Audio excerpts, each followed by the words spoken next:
పరిపాలించిన మీరు ఏ గ్రామమైనా వెళ్ళి ఈ రాష్ట్రంలో ఈ విభజిత ఆంధ్రప్రదేశ్లో ఏ గ్రామమైనా మీరు సెలెక్ట్ చేసుకుని వెళ్ళి ఆ గ్రామం నడిబొడ్డులో నుంచొని ఈ గ్రామానికి ఇదిగో ఇది చేశాను అని చెప్పగలరా అని అడిగారు. దానికి సమాధానం చెప్పలేకపోతున్నాడు చంద్రబాబు నాయుడు గారు. ఆయన కూడా కొన్ని బహిరంగ సభలు నిర్వహించేటటువంటి ప్రయత్నం చేస్తున్నారు. కానీ జగన్మోహన్ రెడ్డి గారు సూటిగా అడిగినటువంటి ప్రశ్నలకు మాత్రం దేనికి సమాధానం చెప్పుకోకుండా తప్పుకుపోయేటటువంటి ప్రయత్నం చేస్తున్నారు. చంద్రబాబు నాయుడు గారు 14 సంవత్సరాలు ఈ రాష్ట్రానికి ముఖ్యమంత్రిగా ఉన్నాడు. 1995లో రాష్ట్ర ముఖ్యమంత్రి పీఠాన్ని అధిరోహించాడు. సుదీర్ఘకాలం ముఖ్యమంత్రిగా పనిచేసాడు ఈ రాష్ట్రంలో. నిజంగా అంత సుదీర్ఘకాలం పనిచేసినటువంటి వ్యక్తి లేరు. అంత సుదీర్ఘకాలం పనిచేసినటువంటి వ్యక్తి కూడా నేను ఇది చేశాను అని చెప్పుకునేటటువంటి స్థితిలో చంద్రబాబు నాయుడు గారు లేరు అంటే చంద్రబాబు నాయుడు గారి పరిపాలన అంతా కూడా ప్రజా సంక్షేమం కోసం అభివృద్ధి కోసం జరిగినటువంటి పరిపాలన కాదని కేవలం తన వర్గాన్ని తన తాబేదారులను పెత్తందారులను చేసుకోవడానికి మాత్రమే ఆయన పరిపాలన చేశాడనేది చాలా స్పష్టంగా అర్థమవుతున్నటువంటి అంశమని మనం చేస్తున్నాం. సమాధానం చెప్పుకోకుండా ఏదో ఊసిపోయిన కబుర్లు సొల్లు కబుర్లు ఊకదంపుడు ఉపన్యాసాలు చెప్పి బాలకృష్ణ సినిమాలో డైలాగులు చెప్పి ఏదో ప్రజల్ని మభ్యపెట్టాలనేటువంటి ప్రయత్నం చేస్తున్నారు. జగన్మోహన్ రెడ్డి గారు ఇంకోటి కూడా చెప్పారు. అయ్యా ఈ రాష్ట్రంలో ఎస్సీ ఎస్టీ బీసీ మైనారిటీ వర్గాలు నేను అధికారంలోకి వచ్చిన తర్వాత వారికి రాజకీయంగా పదవులు ఇచ్చాను, ఆర్థికంగా వారు బలపడే విధంగా చేశాను.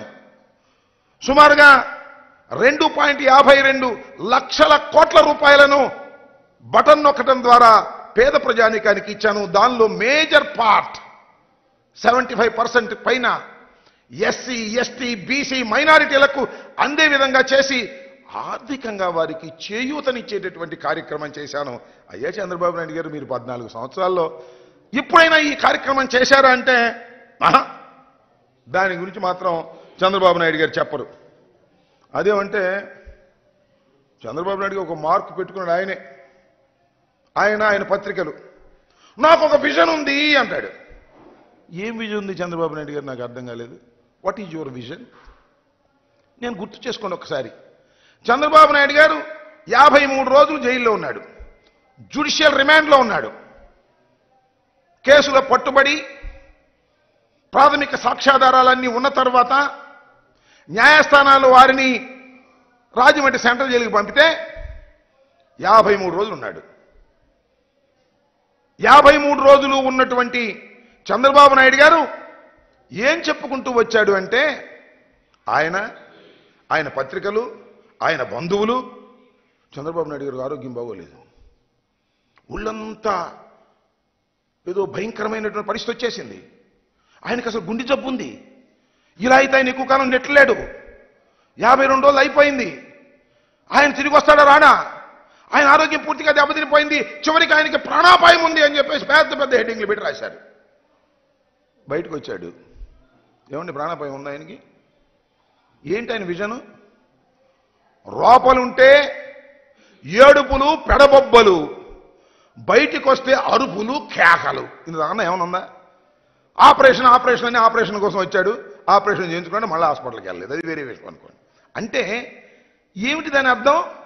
చంద్రబాబు నాయుడు గారి విజన్ ఏమిటాయంటే అందితే జుట్టు అందకపోతే కాళ్ళు.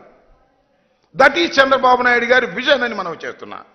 అలాంటి విజన్ని చంద్రబాబు నాయుడు గారు ఈ రోజున చేశారు. ఇలాంటి విజన్ చేసినటువంటి చంద్రబాబు నాయుడు గారు ఇవాళ రకరకాలుగా చెప్తాడు. ఇంకొక విజన్ ఉంది ఆయన దగ్గర, ఎన్నికలకు ముందు మేనిఫెస్టో రిలీజ్ చేసే విజన్.